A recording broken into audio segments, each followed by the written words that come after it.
Welcome to the Tech Egg. Don't get scrambled. Enjoy the video. In this video, I will show how to change Kia Stinger brake pads easy guide. Start by parking on level ground and engaging the parking brake, then loosen lug nuts before lifting the car.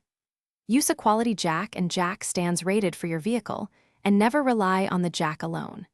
Keep tools organized and follow each step carefully to avoid mistakes and ensure safe, reliable brake performance when you finish the job. Use jack stands and a socket to remove the wheel, then unbolt the caliper mounting bolts and carefully remove the caliper from the rotor. Hang the caliper on the suspension with a bungee or hook, never let it dangle from the brake hose. Remove the old brake pads and shims, noting their orientation for reinstallation. Clean the caliper bracket and rotor surface to prepare for new pads and safe reassembly. If you're finding this guide helpful, please subscribe and like to support future videos and tips. Quick recommendation: the Oala water bottle keeps you hydrated during long garage sessions, fits most cup holders, and has a leak-proof lid that makes it easy to carry around while you work. I personally use it during brake jobs to stay refreshed.